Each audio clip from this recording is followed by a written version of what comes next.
Mountain News This Morning.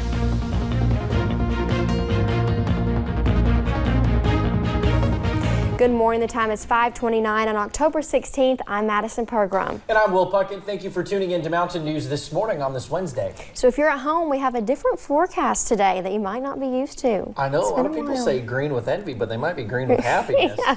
Well, let's go to meteorologist Kelly McShane. So it is raining this morning. Are we going to see this throughout the day? We're going to see it throughout the morning, definitely, and it is going to be heavy at times, especially in the early morning hours. So be very careful as you head out the door today. But let's go ahead and take you to what we are seeing this morning. Satellite and radar is showing pockets of heavier rain, especially just inching towards Interstate 75 right now. So if you're traveling along the interstate this morning, just be very careful. Also, Interstate 64 seeing some heavy rainfall as well. We're going to see rainfall on and off throughout the morning, but it could be heavy at times, like I did say, and a little bit of visibility issues outside of the WYMT studio. Not looking too bad. However, throughout the region, we are seeing that fog develop thanks to all of the moisture in the air this morning. So be very careful. It is foggy out there. Visibility is reduced and those roads are wet as well. So just be very, very careful as you travel on the roads today. Those temperatures were in the upper 50s for the most part, and those temperatures going to continue to fall. Check it out. Louisville at 53.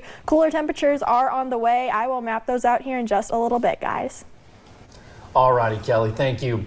Well, one hazard man is preparing for winter by chopping and delivering wood for free. And seeing that some could not afford to heat their homes, he offered his services. WYMT's Lacey Roberts got to spend time with him and has more. The remaining summer-like temperatures keep our minds away from cooler ones. But not to James Stacy. His work begins now. I started last season cutting and selling firewood to make extra money. Some may ask, why cutting wood? It's good exercise, so you get best of both worlds. You get exercise and you get to be outside in the beautiful weather. But now he is devoting his time for free. Discovered there was a need in the area. A lot of people, their only heat source is firewood. While some have no transportation to get it, people can't afford it. Sometimes people choose between having food or being able to heat their home. His help from someone who first needed him. Because I've been down that road. I've been down the bad side of the road too. John Roden's wife undergoes dialysis. He finds time to see the good, hoping to help others do the same. If I can help them heat their house up so they can buy food, I was all for it. For those with low incomes. And it's tough. If you can't get out and cut it yourself, then you have to buy it from somebody. Delivering to several counties a day. More than 900 pounds of wood each trip. In Hazard, Lacey Roberts, WYMT Mountain News. Stacy makes deliveries to Breathitt, Letcher, Leslie, Knott, and Perry counties. He averages 3 to 4 deliveries per day and freshly chops all wood. The wood is donated by surrounding loggers. And the Kentucky Health Department says the state's flu activity is increasing. Health officials say there were 33 new cases reported in the first week of October. That makes more than 200 confirmed cases during the start of flu season. And officials with the Cabinet for Health and Family Services say that the majority of the state's flu cases are here in southeastern Kentucky. Well, a Louisville airfield is back open this morning. This after a small plane ran off the runway and flipped while landing. The pilot has not been named. He was the only one on board at the time and was able to get out uninjured while the plane was flipped over. At this point, we don't know what caused it, but the FAA is investigating. And a crash closed a busy part of US 23 near Pikeville Tuesday morning. As you can see, a tractor trailer full of scrap metal overturned, dumping the load. The southbound lanes were closed for hours as crews worked to clean up the mess, but no one was injured. Yesterday, we learned a Floyd County man died in a bulldozer crash Monday night. The coroner identified that man as 69-year-old Larry Blackburn. Officials tell us while working on his property on Sycamore Hollow, Blackburn crashed into an embankment and was thrown from the bulldozer. He died from blunt force trauma. And a Pike County woman is behind bars after police say she left her child in a hot car. Officers say it all happened last night off of Cliffside Circle in Prestonsburg. Neighbors say the child was left crying in the car, which was turned off for more than an hour. Crystal Hamilton was arrested and charged with criminal abuse and wanton endangerment. We are told the child was dehydrated, but it is expected to be okay. A Clay County woman is facing charges for allegedly leaving her child out in the cold. Deputies say this woman, Sherry Myers, was arguing with someone outside. Deputies asked her to take the child inside. She did not and continued arguing. Myers is charged with child endangerment and disorderly conduct. And littering is a long-running problem in Floyd County. Now, code enforcement is cracking down on not only illegal dumping, but dirty homes as well. WYMT's Marianne Fletcher rode around with an officer to learn how they track down offenders. Joe Reynolds is a busy man. As the code enforcement officer, his job keeps him on the go. All right, I'll be there in a minute. And it is sites like this that keep him and his Floyd County Clean team on their toes.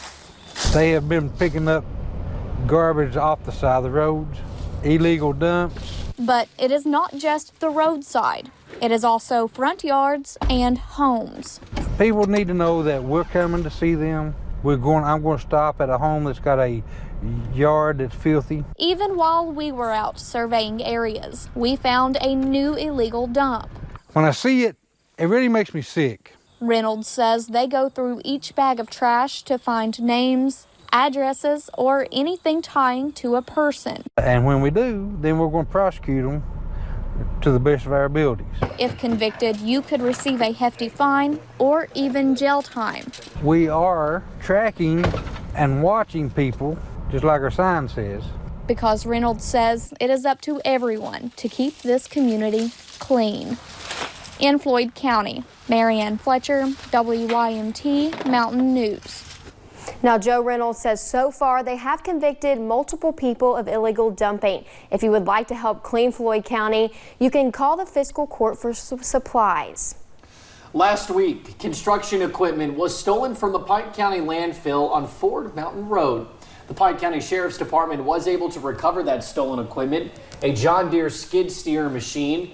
They say it was not damaged when they retrieved it, and it has now been returned to the Pike County Fiscal Court. Now, they are asking for the public's help. Any information that we can get about who might have taken the equipment or may have seen it being transported to Joe's Creek. The department's tip line number is 606-766-5555. And an update this morning on the effort by Kentucky State Police to add victims advocates at all 16 posts across the Commonwealth. We told you about this last month. The advocates will connect crime victims with resources and serve as liaison between the victim and law enforcement. Since the initiative was announced, 5 victim advocates have been hired. They will all start today, and KSP expect the remaining 11 to start on November 1st. October is Domestic Violence Awareness Month. At the Capitol in Frankfort yesterday, there were dozens of people to raise awareness and remember those who died. The Kentucky Coalition Against Domestic Violence helps provide funds to 15 programs across the state. They told us lawmakers could help them reduce that violence. Because we realize that the root causes of domestic violence are also things like poverty, poor health care, witnessing domestic violence. So we know that if we can have better policies to address those risk factors, we can better improve the lives of survivors. The Kentucky Coalition Against Domestic Violence is raising money right now to help build their Emergency Survivor Fund. That money is used for emergency assistance when someone comes to them to escape a dangerous situation.